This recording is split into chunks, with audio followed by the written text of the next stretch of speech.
everybody, welcome back to the Wire Gaming HD motherfucking channel. Today's gonna be a little bit of a different video. We're gonna be doing some motherfucking car installation. Alright, so this is going to be for my 2015 Dodge Dart SXT. The factory radio is pretty shit. For those of you who are watching this, I'm sure that you guys have it or looking to get one. It's pretty bad. Well, I got the baseline. The touchscreen one is pretty okay, but I decided I wanted to change it out. Didn't realize it was going to be such a hard process, as you'll soon see. But anyway, let's get started to the actual installation. Alright, so to begin, we have the wiring harness, which you are going to have to use to plug into the aftermarket wiring harness that comes with your aftermarket radio. For this specific vehicle, it's actually pretty expensive. It was like $100. Normally, it shouldn't cost that much, but I guess it's just because it's a new vehicle or whatnot. I've always done older vehicles. But anyways, so as you see here in the video, it's a little sped up, but you're literally just matching colors. Strip, match, and all that. I chose to do solder, but a lot of people prefer crimping because it's quicker. And if you don't know how to solder, or if you don't have a soldering, then it's better for that.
So in this part of the video, we will be taking off the dash itself to get to the radio. So what you want to do first is there's a screw to the very right, as you'll see in this clip, that you're going to want to unscrew. And after you unscrew it a little bit, get a flathead and pop it out, because it is a pop-out screw. And try not to break it, because if you do, there might be a little overhanging, or I don't know what to call it, after you install the radio. So, and then after that, there's going to be this little plastic cover that is covering the rest of the trim. That has 9 screws on it that you just want to unscrew all those and take those off. And then the other screws that are just here and there around the steering wheel and everything like that, you'll see in this clip. And then after that, there's a red trim you just need to remove to get to the radio itself. Then you unplug the radio and look and see which parts of the sub dash you're going to have to Dremel out. And yes, that is a real true possible thing. It's probably more than possible. It's likely that you will have to Dremel out. So say goodbye to that interior of your Dodge Dart.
Alright, so now for the next part. You're going to want to get out your Dremel and just take out those 2 screws, I believe it was, in that plastic piece, and then just go to town.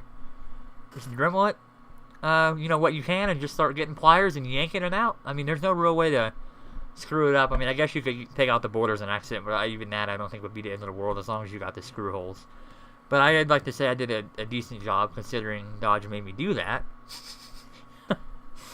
But yeah, after that, you're going to have to trim the actual piece of your dash, depending on what radio you have. Our radio required us to do about 1 inch on each side of the actual dash, but luckily there's an aftermarket dash cover that covers that, so you don't really have to focus on doing a perfect job because it's going to be covered. But if it ever comes off or you ever go back to stock, well, you can't really go back to stock anyways because you literally Dremel out your dash, but if that were to ever happen, you would have weird Dremel marks on the front of your dashboard. So just know when doing this, it's pretty permanent and you have to pursue it, whether you like it or not.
All right, so that about sums up the installation process. So, I mean, the rest is pretty self-explanatory. What you're going to want to do is just plug in your aftermarket radio into the wiring harness, screw it into the radio mounts with the aftermarket mounting kit with the dash kit and everything. And after that, you're just gonna want to put your dash back together, and then you'll be a proud owner of an aftermarket radio in your 2015 Dodge Dart.